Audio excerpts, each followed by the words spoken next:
여러분은 혹시 집에서 키우는 화분에게 잘 자라라 하고 말을 걸어본 적이 있으신가요?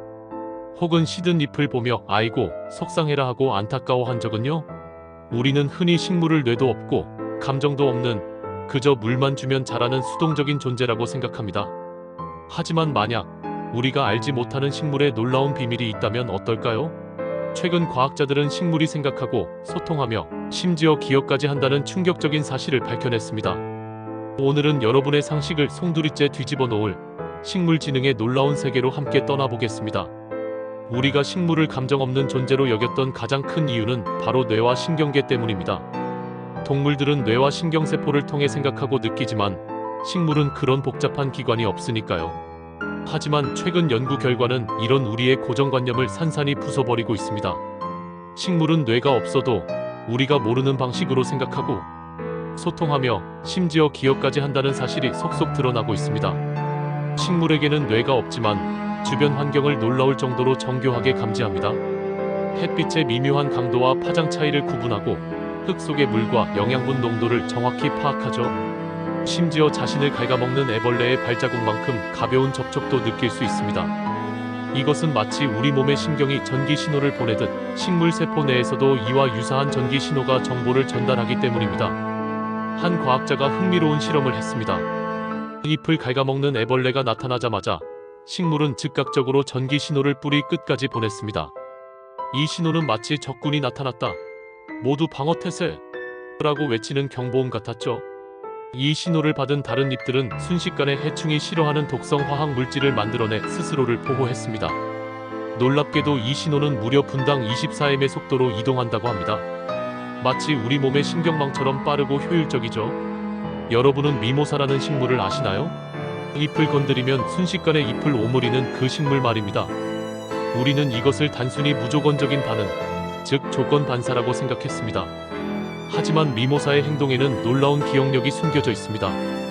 한 연구팀이 미모사를 높은 곳에서 떨어뜨리는 실험을 했습니다. 처음에는 깜짝 놀라 잎을 오므렸지만 몇 번 반복하자 아무런 해가 없다는 것을 깨닫고는 더 이상 잎을 오므리지 않았습니다.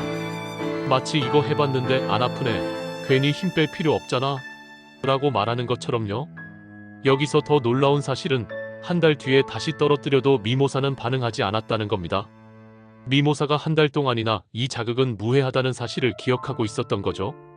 이것은 식물이 경험을 통해 학습하고 해로운 자극과 해롭지 않은 자극을 구분하며 그 정보를 장기적으로 기억할 수 있음을 보여줍니다. 식물은 혼자서만 살아가는 고독한 존재가 아닙니다. 그들은 우리처럼 가족을 알아보고 어려움에 처한 친척에게 도움의 손길을 내밀기도 합니다. 과학자들은 한 식물이 자신의 친척 식물과 낯선 식물을 구분할 수 있다는 사실을 발견했습니다. 뿌리에서 분비되는 화학 물질을 통해 혈연 관계를 파악한다는 것이죠. 더 놀라운 것은 이들은 친척 식물과 함께 있을 때 더 적게 경쟁하고 오히려 서로에게 양분과 물을 나눠주는 이타적인 행동을 보인다는 겁니다. 마치 우리 가족이니까 내가 좀 양보하고 도와줄게라고 말하는 것처럼요. 낯선 식물이 옆에 있으면 자신의 생존을 위해 치열하게 경쟁하는 것과는 대조적입니다. 이처럼 식물들은 뿌리 네트워크를 통해 서로를 돕고 함께 살아가는 공동체를 형성합니다. 여러분, 숲속의 나무들은 그냥 개별적으로 살아가는 존재가 아닙니다. 그들은 땅속의 뿌리 네트워크를 통해 서로 긴밀하게 연결되어 마치 거대한 통신망처럼 정보를 주고받습니다. 이 뿌리 네트워크는 균근이라고 불리는 곰팡이 균사와 함께 복잡한 망을 형성합니다. 이를 통해 식물들은 물과 영양분을 나누고 위험 신호를 전달하며 심지어 친척 식물을 구별하여 영양분을 더 많이 보내는 이타적인 행동까지 보입니다. 또한 식물들은 눈에 보이지 않는 화학 언어를 사용해 공기 중으로 소통합니다. 마치 우리가 휴대폰으로 메시지를 보내듯 식물은 휘발성 유기화합물이라는 물질을 방출해 서로에게 신호를 보냅니다. 한 나무가 해충의 공격을 받으면 이 나무는 즉시 VOCS를 방출해 주변의 다른 나무들에게 경고를 보냅니다. 이 신호를 받은 이웃 나무들은 공격에 대비해 재빨리 방어 물질을 만들어내죠. 마치 친구에게 야, 지금 위험해, 조심해 라고 메시지를 보내는 것과 같습니다. 이처럼 식물은 겉으로 보기에 정적이고 수동적인 존재가 아닙니다. 그들은 우리보다 훨씬 더 오랜 시간 지구에 존재하며 자신들만의 방식으로 환경을 감지하고 학습하며 서로 소통해 왔습니다.